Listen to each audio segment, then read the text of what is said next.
प्रतिवर्षानुसार इस वर्ष भी हम बहुत आनंद से, उत्साह से, अपने सुंदर प्रदर्शनों से इस गणतंत्र दिवस को अपने स्थान पर संपन्न कर रहे हैं। ऐसे समय एक आनंद उत्साह स्वाभाविक होता है। हम स्वतंत्र हो गए, इतना ही नहीं, स्वतंत्रता के बाद हमने अपने पथ को निश्चित किया। हम गणराज्य बने, उसका एक संविधान बना। वो नवंबर में संसद में सारी जनता के लिए समर्पित किया गया और 26 जनवरी गणराज्य दिवस से हम एक सार्वभौम गणसत्ता के रूप में दुनिया के नक्शे पर अपना जीवन चलाने लगे। ये पूरा 15 अगस्त 1947 के बाद 26 जनवरी 1950 तक का जो कालखंड है, उसको अगर हम स्मरण स्पष्ट हो जाता है हमें क्या करना। इन दोनों दिनों पर हमारी सार्वभौम प्रभुसत्ता का प्रतीक तिरंगा हम उत्साह, आनंद और अभिमान से फहराते हैं। उस तिरंगे में ही हमारा गंतव्य निहित है। हमको भारत को भारत के नाते दुनिया में बड़ा करना है और उस भारत के प्रकृति का परिचायक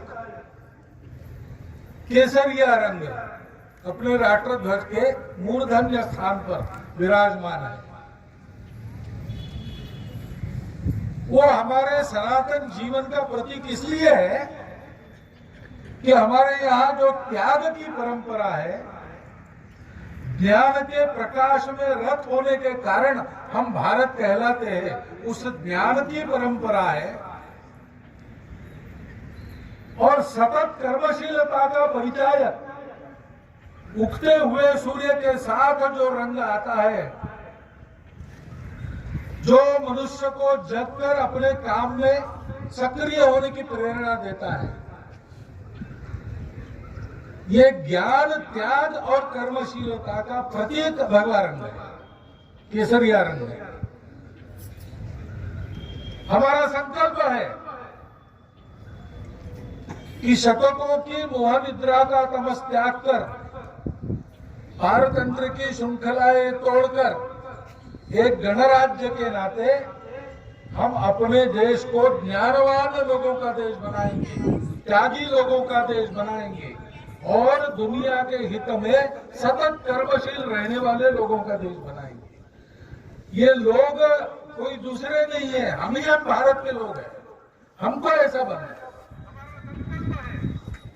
इसके साथ साथ ये सक्रियता, त्याग और ज्ञान व्यक्ति में रह सकता है, लेकिन उसकी कोई दिशा चाहिए। दिशा नहीं है तो ज्ञान घातक होता है, विद्या विवाद का कारण बनती है, शक्ति दुर्बलों को कष्ट देने का कारण बनती है और इसलिए उसकी दिशा निश्चित है। उसके लिए सर्वत्र पवित्रता का प्रतीक सफेद रंग, वो हमारे ध्वज में है, दूसरा रंग है।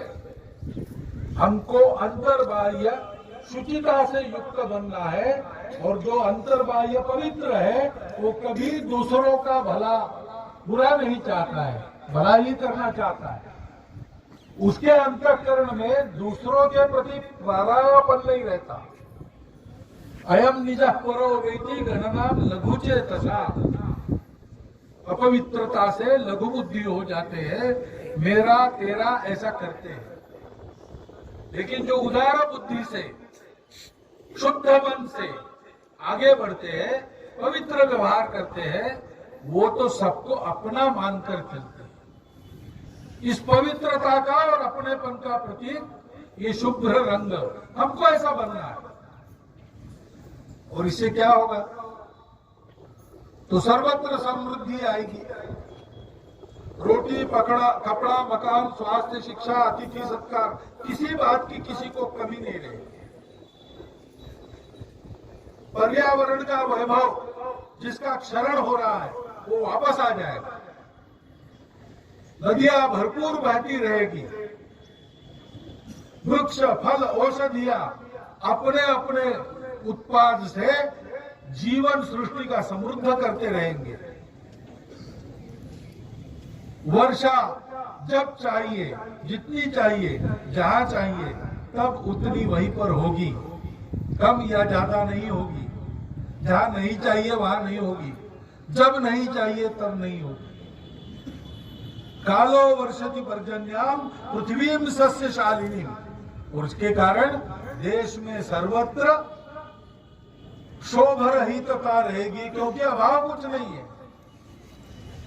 और जब ऐसा होता है तब स्वाभाविक मन की अमीरी का आना भी आसान होता है।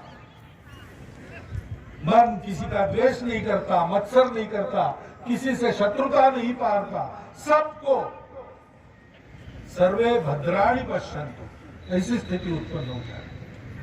उस समृद्धि का लक्ष्मी जी का प्रतीक ये हरा रंग है। ये हमारा गंतव्य है और यही हमको बनना है। बनना है तो क्या करना है? तो संविधान सभा के पूर्ण विचार विनिमय के बाद बना हुआ संविधान लोकार्पण करते हुए डॉक्टर बाबा साहब आम्बेडकर ने जो 2 भाषण संसद में किए हैं, आज के दिन हम सबको उनको एक बार पूरा पढ़ना चाहिए।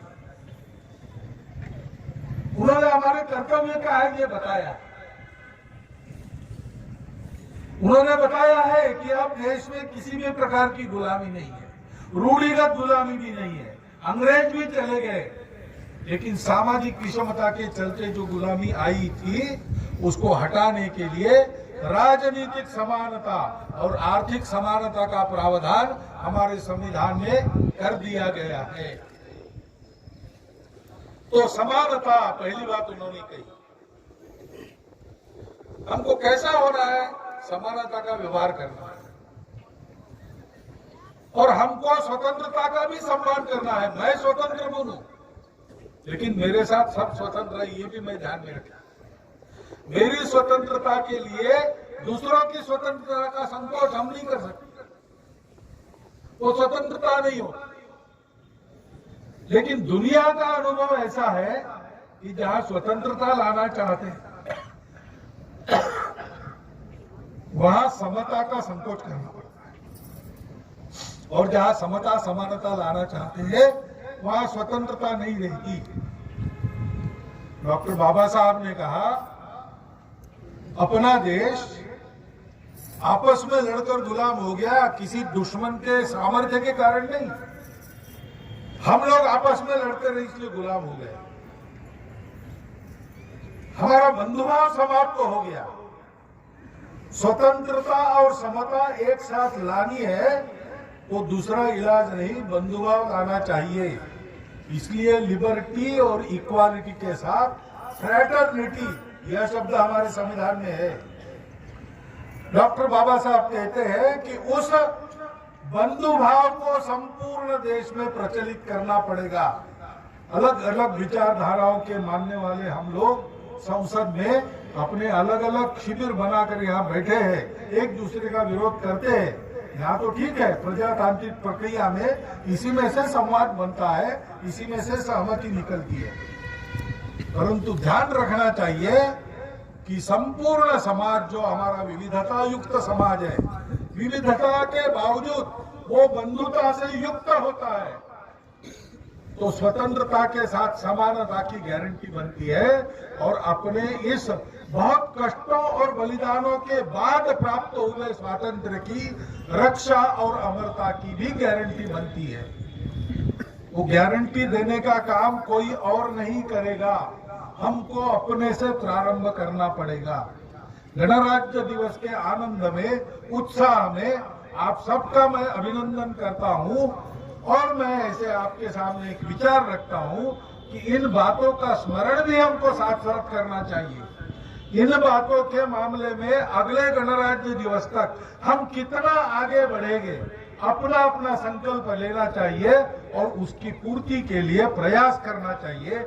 ये अगर हम करते हैं तो इस गणराज्य दिवस को हमने पूर्णता के साथ संपन्न किया ऐसा होगा। हर गणराज्य दिवस आपको उस समारोह की संपन्नता में इस पूर्णता का अनुभव कराए, ऐसी शुभकामना आपको देता हूं और मेरे शब्द समाप्त करता हूं।